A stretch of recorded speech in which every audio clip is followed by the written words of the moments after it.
Episode ketiga, Han Ji-ho terpilih sebagai direktur sementara di Hyewon.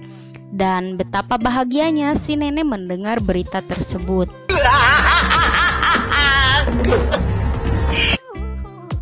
Hee-soo pun kembali ke rumahnya dengan wajah yang kecewa karena bukan suaminya yang terpilih. Lalu datang si Jak-kyung membawa teh melati yang katanya bisa menenangkan pikiran. Hee-soo pun menanyakan kenapa bisa si Jak-kyung ini mengetahui semua masalah keluarganya. Dan si Jak-kyung pun mengatakan kalau dia selalu mencari info tentang Hyewon. Tak hanya itu saja, dia juga mengatakan apakah si Hee-soo ini mengetahui semua hal tentang suaminya, termasuk hal-hal yang sangat kecil. Dan si Hee-soo pun mengatakan tentu saja dia mengetahui semua hal tentang suaminya. Sedangkan di sisi lain, Soo-yoon merasa aneh kenapa si Ji-young meminta para direksi untuk memilih suaminya. Padahal si Ji-young itu sangat menginginkan posisi tersebut. Dia pun memanggil Yoo-yoon untuk ke ruangannya dan memberikan cek yang berisi 1 juta won supaya si Yoo-yoon melaporkan apa yang ia lihat di kamar Soo-yoon, kedua mertuanya, dan juga suaminya saat nanti si Yoo-yoon sedang bersih-bersih. Sedangkan di sisi lain, si nenek meminta kepala Jo untuk menunjukkan berita hari ini. Dia ingin melihat berita tentang si Ji-ho yang sudah terpilih sebagai direktur. Namun Baraya malah sebaliknya, yang diberitakan malah tentang toko roti milik si Ji-hye. Padahal di episode kemarin, si nenek meminta si Hee-soo untuk membereskan kasus ini. Kembali ke Hee-soo. Di sini Hee-soo memarahi suaminya. Dia ingin tahu alasan suaminya yang merelakan posisi direktur untuk kakaknya. Dan suaminya pun menjelaskan kalau si Ha-jun anaknya itu nantinya nggak bakalan menjadi pewaris karena bukan keturunan langsung dari keluarga mereka. Jadi menurutnya percuma menjadi direktur. Di sisi lain, si Jak-kyung masuk ke ruang kerja si Hee-soo. Nah, kita pun dibawa flashback ke pertemuan dia dengan si nenek. Jak-kyung mengatakan kalau dia telah membuat si Ji-ho menjadi pemimpin sesuai dengan keinginan si nenek. Waduh Baraya, kayaknya emang benar deh mereka ini saling mengenal. Hee-soo pun datang dan menanyakan kenapa si Jak-kyung ini masuk ke ruangannya. Dia pun mengatakan kalau ada salah satu buku si Ha-jun hilang dan dia mencarinya sampai ke situ. Kemudian Hee-soo menerima telepon dari si nenek menyuruh dia untuk menemuinya. Sesampai di Kadenza, Hee-soo dimarahi si nenek habis-habisan karena berita toko roti itu. Hee-soo pun tak bisa berkata-kata selain mendengarkan ocehan si nenek. Sedangkan si Ji-hye dikerebut wartawan diminta untuk klarifikasi soal berita yang beredar. Di sisi lain, asistennya Soo-yoon memberitahu dia tentang alasan Hee-soo tak bisa meredamkan masalah si Ji-hye, yaitu karena takut berita si Ha-jun terkuak. Setelah itu, dia pun menemui si nenek dan si Ji-hye. Di sini, Soo-yoon memihak Hee-soo dan menyuruh Ji-hye sementara waktu untuk tidak datang ke rumahnya. Malam harinya, saat Soo-yoon sedang berada di ruang kerjanya, dia melihat berita artis yang bernama Suzy, yang kayaknya ini wanita masa lalu Soo-yoon.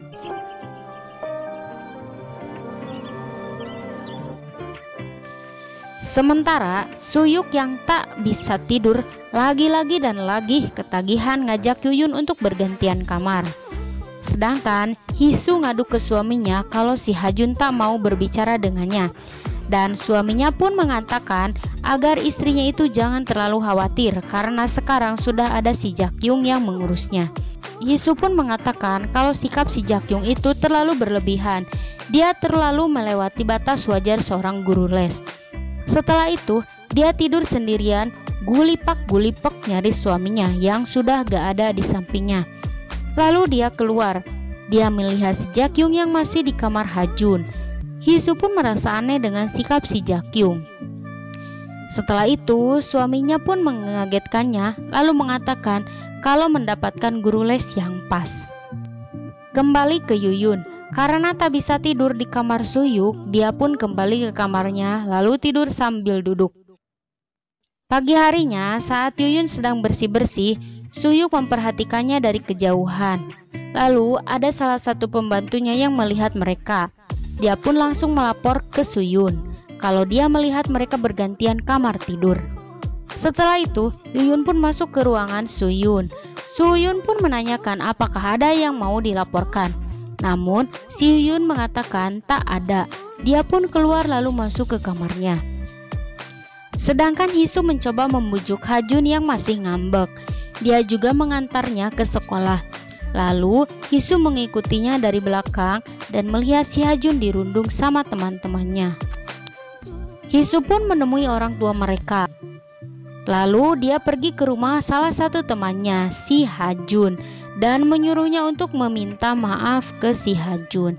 Di sisi lain, Hajun sedang latihan berkuda ditemani si Jakyung.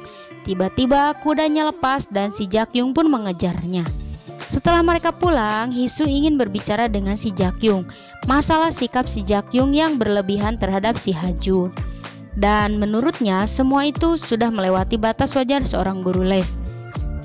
Jakyung bersikap seolah-olah dia itu ibunya si Hajun.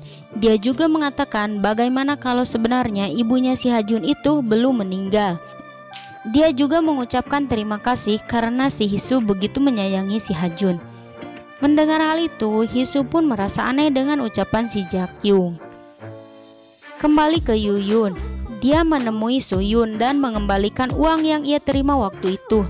Namun Suyun menolaknya dan mengatakan kalau Yuyun akan membutuhkannya dalam waktu dekat.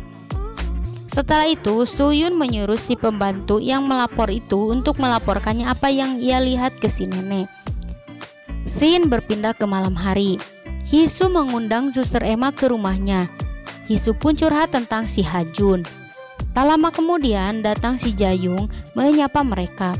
Setelah mendengar suara Jakyung, seketika Suster Emma merasa nggak asing dengan suaranya. Dia mengingat seorang donatur.